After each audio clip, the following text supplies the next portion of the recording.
Okay, so I'm doing a review of this Whirlpool 18 cubic feet refrigerator with a freezer on top, and this is the model number WRT518SZFM00. And you can tell right away that's the noise of the refrigerator. This is about 3 feet away from the back of the fridge. You can hear the noise is about average for this type of fridge. If you compare it to, say, like a $1,500 fridge, this refrigerator's noise is a little louder than that, but this is a $700 refrigerator. So I think this is completely acceptable.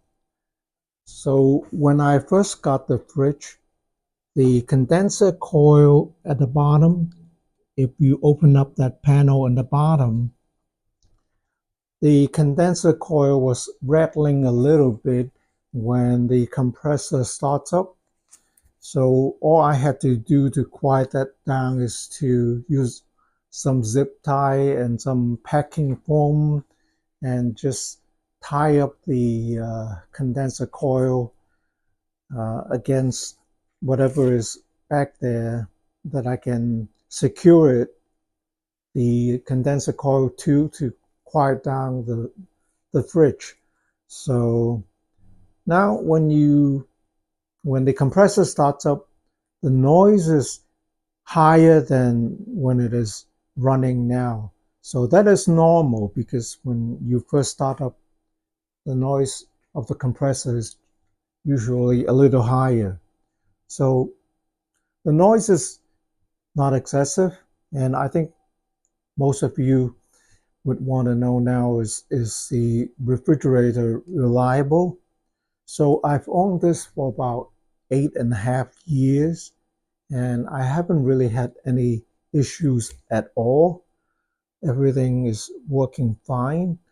I've read somewhere that this model of refrigerator usually lasts from 4 to 6 years.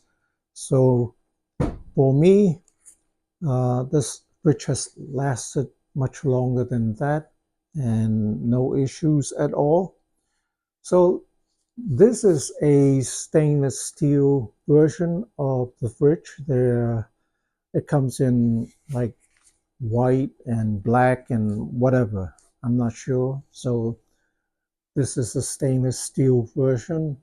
It does come with a packet of stainless steel cleaner because this is not the best quality. Sometimes you have some rust spot showing up, and you can see here sometimes it's dirt, but I think this is rust spot.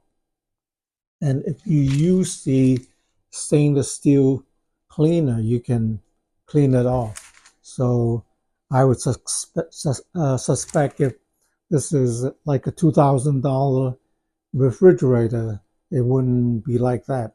On the side here is just spray painted gray, which is completely fine, is serviceable. Okay, let me go over some of the things that I guess you can consider a negative. I mentioned the condenser coil rattling a little bit. Like that's an easy fix. And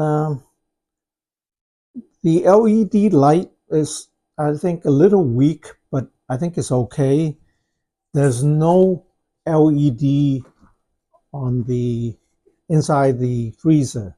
This is the inside, right? It's quite serviceable. The crispers are down there. The control is here for the cooling. And this is sort of like a extra storage spot. And I tell you, I didn't even know about this until I do the video today. You can move this sideways. I didn't even know that. Okay, so that's something new for me. And yeah, this is the setting for how cold it should be. It is recommended that you set it to this setting here. Okay, but I found that it is a little too cold when I set it to that setting here. So yeah, other than that, then everything, this is the usual where you can put your milk and water. That's cool. And this is the freezer part. Hey, everything works. It's big enough for me, right? I have a ton of stuff in there. The only thing, like I said, is there's no light in the freezer. Okay, if you can live with that, then that's fine. Uh, yeah, everything works fine. No issues um, with anything. The only complaint is my wife sometimes sticks her head inside the fridge, and then she would bump her head when she takes out, after she takes out what she needed to take out, and then she bump her head here. So I don't know. That never happened to me, but I guess for some people it might be an issue. And there's no door handle. It's sort of like a recess handle here, which is fine. And then the freezer handle pull is here, fine. And the doors are, of course, reversible. And I would say this is about the height is about 5'9", and you can see it's like 20 or 28 inches maybe. So each tile is 12 inches and about 5'9" for the height. And the depth is 24 and maybe about 28 inches for the depth of the refrigerator. So I think it draws about 6.5 amp and the maximum. And yeah, it's pretty, I think, a regular fridge and pretty efficient. Um, no problems with it so far. And the best thing you can do for the fridge is every year take out the panel in the back and use a condenser coil brush to clean out the condenser. I think maybe that's the reason why this has lasted so long for me. Some people say this only lasts like 4 years. I clean out the condenser coil every year with a coil brush and a vacuum. And yeah, no issues at all.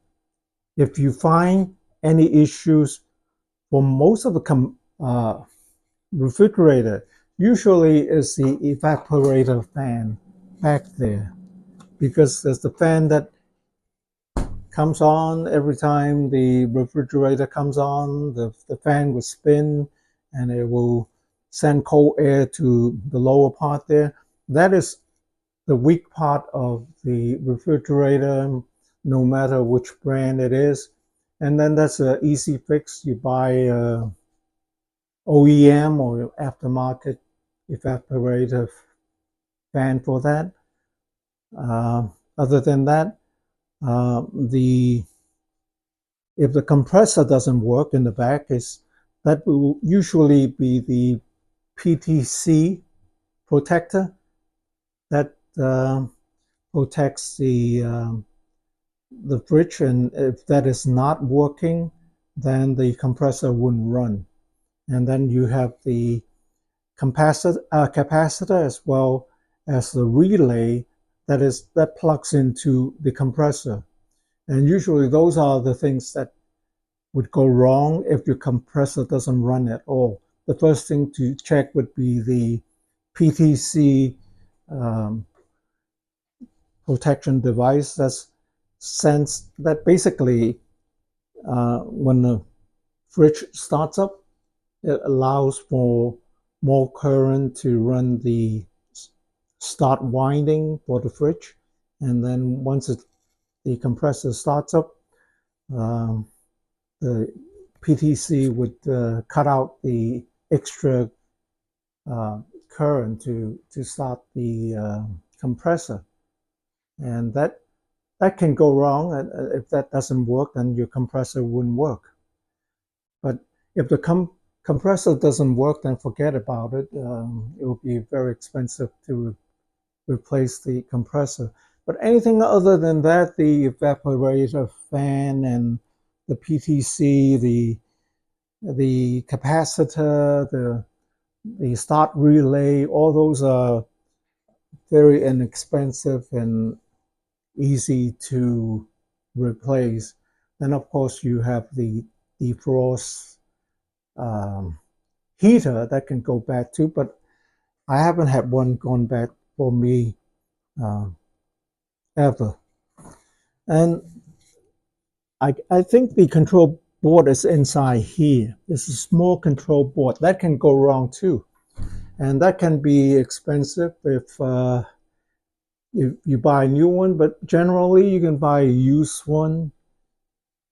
Sometimes maybe $50, $100, and if that is the part that goes wrong, and the part that malfunction on the control board usually is the relays, and yeah, you can swap that out too. So like I said, this has been working for me for 8.5 years, and $700. I think when I first got it, it was $600.